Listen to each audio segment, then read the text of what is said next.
बाद में आपने देखा कि मेघना अपने आप को एक राजकुमारी बने महल में देखती है और फिर कोई पीछे से उसके कंधे पर हाथ रखता है। तभी वो चीखती हुई नींद से जाग उठती है।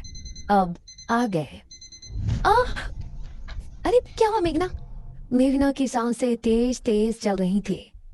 उसके माथे पर पसीना आ गया था। कुछ बोल तो, क्या हुआ? बहुत ही अजीब सपना देखा यार। देख, मुझे लगता है तो इस गांव की झूठ मूठ की हिस्ट्री के बारे में ज्यादा ही सोच रही है। हम लोग बस मृत्युंजय अमृत का सैंपल लेते हैं और निकलते हैं यहाँ से, ठीक है? इस पर मेघना ने हल्के से हाँ में सर हिलाया। लेकिन सच कहा जाए तो असल में वो अपने साथ हो रही और इस गांव में घट रही हर एक घटना का रहस्य जानना चाहते थे। सुबह सुबह चीखना चिल्लाना बंद करो और दोनों हाथ मुंह धोकर नाश्ते के लिए आ जाओ। ये कहकर ठकुराइन वहां से चली गई। ये औरत बहुत ही खड़ूस है। एक बार हमारा काम हो जाए, इस गांव को मुड़कर भी नहीं देखना मुझे। ये दोनों फ्रेश होकर नाश्ता करने पहुंचे तो अनुज ने उठकर मेघना के लिए चेयर पुल अप की। आओ मेघना बैठो। ये देखकर ठकुराइन ने मुंह बना लिया और इन सभी ने मिलकर नाश्ता किया। अनुज बेटा, तुम जल्दी से हमारे साथ चलो, हमें तांत्रिक महाराज को लेने के लिए जाना है। ठीक है पिताजी। ये कहकर मुखिया ने इशिता और मेघना की तरफ देखा। बच्चियों, तुम दोनों बाहर नहीं जाना, ठीक है? हो सके तो ठकुराइन का काम में हाथ बटा देना। जी अंकल, आप फिक्र मत कीजिए, हम घर में ही रहेंगे। अनुज और मुखिया गांव के लोगों से विदा लेकर तांत्रिक महाराज को लेने श्रेणी के लिए निकल गए। इस तरफ मेघना गहरी सोच में डूबी थी। ये कहानी सिर्फ मृत्युंजय अमृत से शुरू हुई थी, लेकिन उसके बाद वो महल, अपने आप को राजकुमारी के रूप में देखना और ये निशिर मोलो, ऐसा लगता है इस गांव का हर एक रहस्य मुझसे जुड़ा है। क्या मुझे राजमहल में जाना चाहिए? करीब 6 घंटे के सफर के बाद मुखिया और अनुज तांत्रिक महाराज के आश्रम पहुंचे, जहां उनका एक शिष्य बैठा हुआ था। प्रणाम। जी प्रणाम। तांत्रिक महाराज कहाँ है? अभी कुछ देर पहले आते तो उनसे भेंट हो जाती। महाराज अभी कुछ क्षण पहले ही बेरमपुर गांव के लिए निकल गए थे। यह सुनकर मुखिया और अनुज हैरान रह गए। हमारे गांव? हम तो महाराज को लेने के लिए आए थे। हमारे आने से पहले ही वो कैसे निकल गए? उन्हें किसने सूचना दी कि हमें उनकी जरूरत है? बाबा का अपने हर एक शिष्य से गहरा संबंध है। उनको दूर बैठे ही उनके बारे में सब कुछ पता चल जाता है। धन्य हो तांत्रिक महाराज। इसका मतलब है कि उनको पहले ही आभास हो गया था कि छोटे तांत्रिक की मृत्यु हो गई है, इसीलिए वो हमारे गांव के लिए निकल गए। पिताजी, अब हमें भी चलना चाहिए। तांत्रिक महाराज तो हमसे पहले गांव पहुंच जाएंगे। हाँ बेटा, चलो।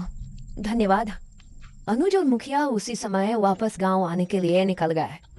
इसी तरह दोनों का सफर में ही दिन गुजर गया। इस तरफ शाम होने पर गांव में डर का माहौल छा गया। सभी लोग चौक पर जमा हुए गांव के मुख्य द्वार की तरफ ही देख रहे थे। हे भगवान, मुखिया जी कहाँ रह गए? रात हो गई है, कहीं निशिर मोलो ना आ जाए।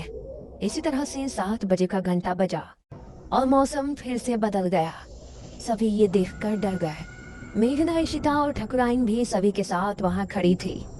तभी उन्होंने मुख्य द्वार से किसी के कदमों की आहट सुनी और धीरे धीरे आंख से साफ हुआ तो सामने से तांत्रिक महाराज आते हुए नजर आए। अरे, ये तो तांत्रिक महाराज है। उन्हें देखकर सभी लोग खुश हो गए। तांत्रिक महाराज की जय हो, तांत्रिक महाराज की जय हो। सभी ने तांत्रिक महाराज के आगे हाथ जोड़कर नमन किया। तांत्रिक महाराज, ये और मेरा बेटा अनुज कहाँ है? वही आपको लेने के लिए गए थे ना? ठकुराइन, हमारे शिष्य की मृत्यु की सूचना हमें रात ही मिल गई थी, इसीलिए हम स्वयं ही यहाँ आने के लिए निकल गए थे। उनसे हमारी भेंट नहीं हुई। हे भगवान, तो ये कहाँ रह गए? अब हम आ गए हैं। आप लोगों को डरने की जरूरत नहीं है। मुखिया और अनुज भी वापस आ ही जाएंगे। महाराज, आप जो भी करना है आप ही को करना है। जब तक ये और अनुज नहीं आ जाते, आप हमारे घर चलकर आराम कर ले। ठकुराइन, हम तांत्रिक होकर बड़ी हवेली में नहीं रह सकते। आप लोग पुरानी किले में हमारे ठहरने का प्रबंध करते हैं। जैसा आप कहें महाराज। ये कहकर ठकुराइन ने गांव के लोगों से कहा, आप सभी मिलकर पुराने किले की अच्छी से सफाई कर दे और वहाँ रोशनी का भी अच्छा इंतजाम कर दे। ये सुनकर गांव के कुछ आदमी किले की तरफ निकल गए। बाबा वहीं चौक पर बैठे रहे। उन्होंने आंखें बंद की और ध्यान मग्न हो गए। शायद वो सोच रहे थे कि आखिर कैसे निशिर मोलो से निपटा जाए, और मेघना के दिल में भी कई सवाल उठ रहे थे। तकरीबन 1 घंटे तक किले की सफाई का कार्य चला और तभी अनुज और मुखिया भी वहां पहुंच गए। शुक्र है आप आ गए जी। प्रणाम तांत्रिक महाराज। मुखिया की आवाज सुनकर तांत्रिक महाराज ने आंखें खोली। तभी गांव के आदमी भी वहां पहुंच गए। किले की सफाई हो चुकी है ठकुराइन, अब तांत्रिक महाराज वहां ठहर सकते हैं। आप सभी हमारे साथ किले में चलिए।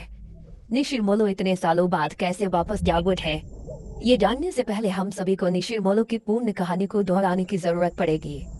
अब सभी लोग मिलकर किले में पहुंचे। तांत्रिक महाराज एक ऊंचे टीले पर बैठे थे। किले में हर तरफ कहीं दीपक और दीवारों पर मशाले लगे थे जो वहां रोशनी उत्पन्न कर रही थी।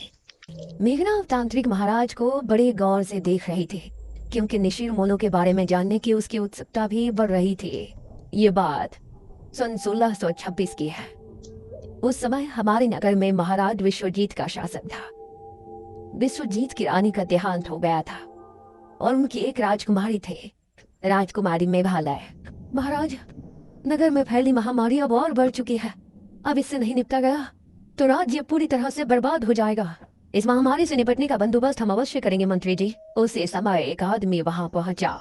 महाराज की जय हो। जी, कौन है आप? महाराज, हम आपके पड़ोसी राज्य बल्लभगढ़ के राजा इंद्रसेन के दूत हैं। उन्होंने आपको शीघ्र ही मिलने बुलाया है। उनका कहना है कि आपके राज्य पर जो संकट आया है उससे निपटने में वो आपकी सहायता करना चाहते हैं। पिताश्री, हमें नहीं लगता कि वो हमारी इस महामारी से निपटने में कोई सहायता कर सकते हैं। हमें स्वयं ही कुछ करना पड़ेगा। समस्या गंभीर है राजकुमारी, हमें एक बार अवश्य ही उनसे मिलना चाहिए। हम आज रात ही उनके राज्य के लिए निकलते हैं।